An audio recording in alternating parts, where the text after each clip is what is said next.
السلام علیکم۔ آپ سب کا بہت شکریہ کہ آپ میرا چینل بہار حسین آفیشیل دیکھ رہے ہیں۔ آپ سے یہی التماس ہے کہ کائنڈلی آپ اس چینل کو سبسکرائب کر دیجیے گا، کہانی اچھے لگے تو شیئر کر دیجیے گا، لائک کر دیجیے گا اور اپنے مطابق کومنٹس دے دیجیے گا۔ آپ کا بہت شکریہ۔ آئیے بنا وقت ضائع کیے ہم کہانی کا آغاز کرتے ہیں۔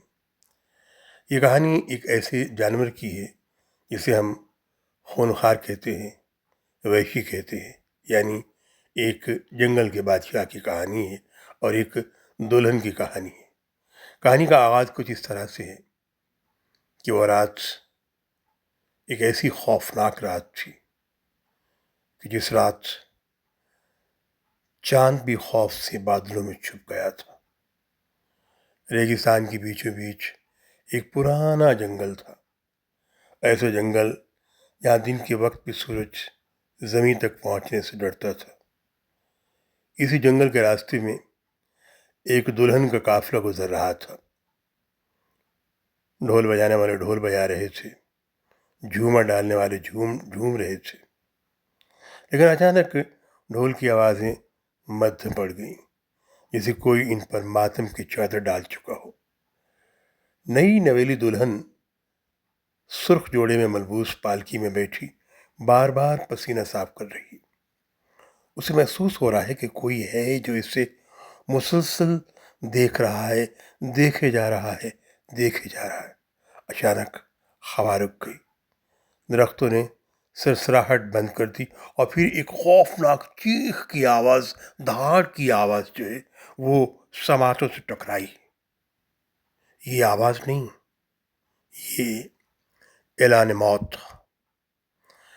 قافلے کے گھوڑے بتک گئے، کوئی سوار ادھر گرا، کوئی ادھر گرا، کوئی چیختا ہوا نیچے گرا۔ پھر اچانک جھاڑیوں سے ایک خوفناک شیر نکلا۔ اس کی آنکھیں انگاروں کی طرح دہک رہی تھیں، منہ سے سڑے ہوئے گوشت کی بدبو آ رہی تھی، اس کے پنجے خون میں ڈوبے ہوئے تھے۔ لوگ بھاگ کھڑے ہوئے، کسی نے پیچھے مڑ کر نہ دیکھا۔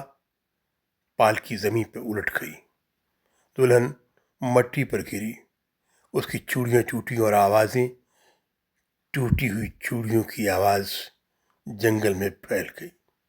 شیر آہستہ آہستہ اس دلہن کے قریب آیا، ہر قدم پر زمین لرزتی تھی۔ وہ جھک کر اس کے چہرے کے قریب آیا، سانس اتنی گرم کہ دلہن کی پلکیں جھلسنے لگیں۔ اچانک شیر لڑکھڑایا، اس کے سینے میں کالا لوہے کا تیر پیوست تھا۔ تیر کے ارد گرد گوشت کالا پڑ چکا تھا۔ یہ عام زخم نہیں تھا، یہ کسی ظالم شکاری کو چھوڑا ہوا زہر آلود تیر تھا۔ شیر درد سے تڑپ رہا تھا۔ دلہن نے چیخنے کی بجائے اپنی آنکھوں کو مکمل طور پر بند کیا اور کپکپاتے ہاتھوں سے تیر کو پکڑا۔ ایک لمحہ دلہن کی زندگی میں ایسا آیا کہ اگر وہ تیر کو چھوڑتی ہے تو خود کو موت کے حوالے کرتی ہے، اور پھر اس نے پوری طاقت کے ساتھ تیر کھینچا۔ خون کا فوارہ پھوٹا، دلہن کے ہاتھ سرخ ہو گئے، دلہن کے ہاتھ سرخ ہو گئے۔ شیر زور سے دھاڑا۔ شیر ہمیشہ دھاڑ کر حملہ کرتا ہے، لیکن آج شیر نے حملہ نہیں کیا، وہ دلہن کو ایک نظر دیکھتا رہا اور پھر دیکھتا رہا، اور پھر دیکھتے دیکھتے دیکھتے وہ خود شیر دلہن کو چھوڑ کر خود اندھیرے میں غائب ہو گیا۔ پھر چند لمحوں کے بعد جس گاؤں میں دلہن بیاہ کر آئی تھی، اچانک خطرناک ڈاکوؤں نے آدھی رات کو حملہ کر دیا۔ کتوں نے رونا شروع کیا، مرغ چیخنے لگے، حالانکہ ابھی فجر بہت دور تھی۔ دلہن نے محسوس کیا کہ کمرے کی دیوار پر سایہ رینگ رہا ہے، اور پھر دھاڑ سنائی دی، چیخیں سنائی دیں، اور ڈاکو مسلسل حملہ کرنے لگے۔ لیکن اچانک ایک اور دھاڑ سنائی دی۔ یہ دھاڑ کس کی تھی؟ یہ دھاڑ شیر کی تھی۔ شیر آیا اس کی آنکھیں انگارے کی طرح آج پھر دہک رہی تھی۔ اس نے آنن فانن ڈاکوؤں کو پکڑتا اور چیرتا پھاڑتا۔ ڈاکو نے جب یہ ہمارا منظر دیکھا تو باقی سارے ڈاکو بھاگ کھڑے ہوئے، اور پھر یہ شیر، جی ہاں، جانے کہاں گیا۔ صبح ہوئی تو گاؤں سلامت تھا، مگر جنگل کے کنارے ایک منظر نے سب کو پاگل کر دیا، حیران کر دیا کہ شیر کی تو لاش پڑی ہے، اس کے قدموں کے نشان جنگل میں جا رہے ہیں۔ دلہن کبھی واپس نہیں آئی۔ آج تک وہاں کے لوگوں کو انتظار ہے کہ دلہن کب واپس آئے گی۔ دلہن واپس نہیں آئی۔